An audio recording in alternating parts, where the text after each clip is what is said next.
Commençons notre immersion dans les capteurs et les outils de votre smartphone en regardant le fonctionnement de l'écran. Nous allons ici expliquer de quoi sont constitués les écrans de smartphone et comprendre pourquoi notamment l'écran Retina s'appelle Retina. Pour voir de quoi sont constitués les écrans, il suffit de déposer une goutte d'eau sur votre écran. Comme on peut le voir ici, on aperçoit alors un quadrillage. Ce quadrillage est dû aux pixels de votre téléphone. À cause de l'évaporation de la goutte, il est nécessaire de redéposer des gouttes d'eau pour revoir correctement ce quadrillage. Avec un fort grossissement, on peut même voir les pixels individuellement, comme ici. On distingue alors un sous-pixel rouge, un sous-pixel vert et un sous-pixel bleu. Les écrans sont donc constitués de pixels. Nous l'avions déjà présenté en semaine 3, dans la semaine consacrée aux écrans. Effectuons un zoom sur une région particulière de l'écran. En zoomant, on observe les différents pixels ainsi que ceux qui sont éteints pour écrire la lettre M. L'unité de base est ce motif, qui constitue un pixel. Un pixel est donc constitué de 3 sous-pixels, un sous-pixel vert, un sous-pixel bleu et un sous-pixel rouge, comme nous l'avions vu dans l'expérience avec la goutte d'eau. Si votre écran est plutôt blanc, alors les 3 sous-pixels vert, rouge et bleu sont allumés avec la même intensité. Si votre écran est rouge, alors le sous-pixel rouge est plus intense et les sous-pixels vert et bleu sont presque éteints. C'est la même chose avec un écran bleu, même si ici, on peut voir un peu de vert également. Quelle est la taille d'un pixel? La méthode la plus simple est de regarder les caractéristiques de votre téléphone. Dans le cas de l'iPhone 4S, utilisé ici, l'écran est formé de 640 pixels par 960 pixels. Et la taille de l'écran, que l'on peut mesurer à la règle par exemple, est de 5 cm par 7,5 cm.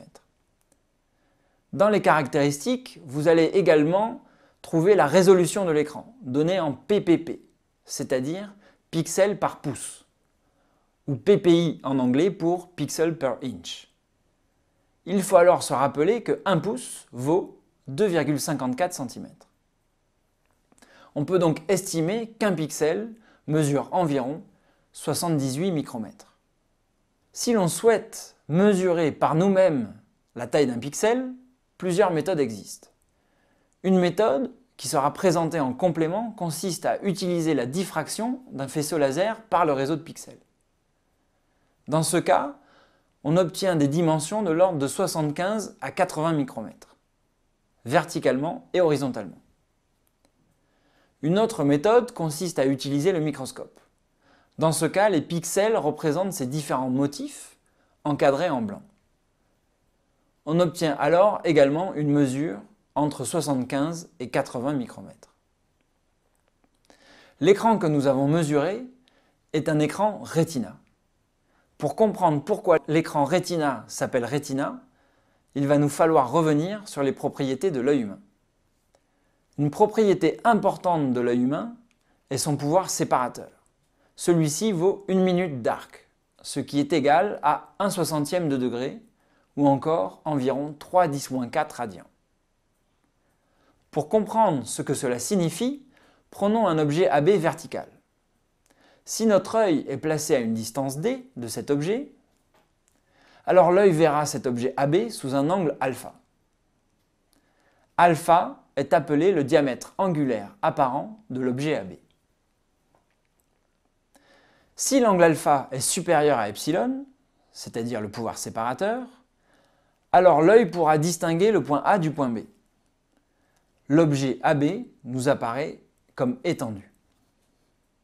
En revanche, si alpha est inférieur à epsilon, alors le point A et le point B apparaîtront comme confondus. C'est ce qu'il se passe quand on regarde les étoiles à l'œil nu. Elles apparaissent comme un point alors qu'elles sont gigantesques. Leur diamètre angulaire apparent est inférieur au pouvoir séparateur de l'œil. La valeur du pouvoir séparateur de l'œil est due à la taille des cellules dans la rétine.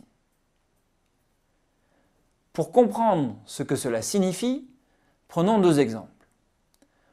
Le premier exemple présente un cas où le diamètre angulaire apparent, alpha, est supérieur au pouvoir séparateur epsilon. Considérons par exemple comme objet la tour Eiffel, que nous observons à une distance de 100 mètres. Le bas de la tour Eiffel représente le point A et le haut de la tour Eiffel le point B. Pour bien comprendre, on imagine qu'en A et B, deux personnes allument une lampe.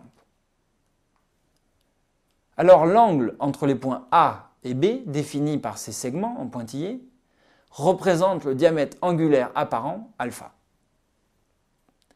Sans faire de calcul, nous savons que dans cette situation, l'œil humain est capable de voir séparément le bas et le haut de la tour Eiffel. Donc alpha est supérieur à epsilon. Alpha vaut en réalité 72 degrés, soit 1,27 radians, ce qui est bien supérieur à epsilon. L'œil distinguera donc le point A du point B et observera deux points lumineux. Considérons maintenant un cas où alpha est inférieur à epsilon. Reprenons notre tour Eiffel avec en haut et en bas des lumières, mais imaginons qu'elles soient installées sur la Lune. À l'échelle, le schéma serait plutôt de cette taille-là environ. Pour un observateur sur la Terre, l'angle entre le haut et le bas de la tour Eiffel, vu depuis la Terre, est très faible. Il est impossible de voir depuis la Terre le haut et le bas de la tour Eiffel séparément, dans le cas, bien sûr, où la tour Eiffel serait sur la Lune. On obtiendrait en faisant le calcul un angle alpha de 8,4 10-7 radians, ce qui est bien inférieur à epsilon. Pour l'œil, le haut et le bas seraient confondus, et l'œil n'observerait qu'un seul point lumineux. On comprend pourquoi également on appelle alpha le diamètre angulaire apparent, car suivant la configuration, alpha change, alors que l'objet, lui, n'a pas changé. Estimons l'angle alpha pour un objet AB quelconque. On obtient l'angle alpha en utilisant la tangente de l'angle alpha qui est égale à AB sur D. Si l'angle alpha est faible, c'est le cas qui nous intéresse pour la suite, on peut simplifier cette relation avec tangente alpha qui est à peu près égale à alpha. On obtient donc que alpha est environ égal à AB sur D. Ceci va nous servir pour estimer la taille du plus petit objet AB visible à l'œil nu. Pour estimer la taille du plus petit objet AB visible à l'œil nu, il nous suffit de dire que c'est l'objet obtenu quand alpha est égal au pouvoir séparateur de l'œil. Alpha égale epsilon.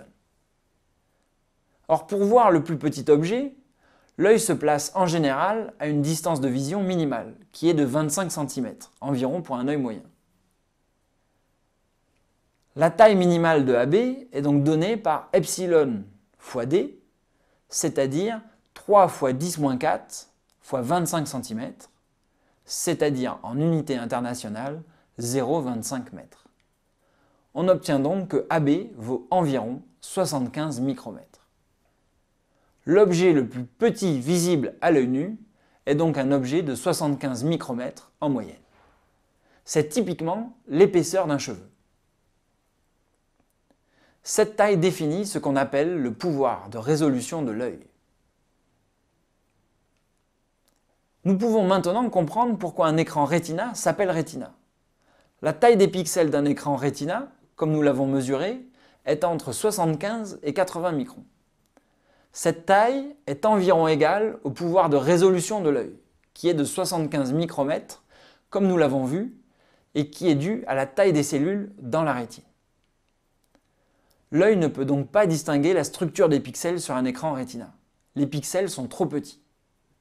Voilà l'origine du nom Retina. Pour voir la différence entre un écran Retina et un écran non Retina, il suffit de comparer un écran d'iPhone 3, qui n'est pas Retina, avec un écran d'iPhone 4, qui lui est Retina. Actuellement, certains écrans ont des pixels qui ont des tailles de 40 à 45 micromètres, c'est-à-dire très inférieurs au pouvoir de résolution de l'œil. Maintenant, à vous de voir ce qu'il en est pour votre écran de smartphone. Pour les plus curieux, dans la prochaine partie, nous présentons comment mesurer la taille des pixels avec un laser, en utilisant notamment la diffraction de la lumière que nous avons étudiée en semaine 4. Une autre méthode sera également vue à la fin de cette semaine. Elle consistera à transformer votre smartphone en microscope. Vous pourrez alors voir et mesurer directement les pixels d'un écran. À très bientôt!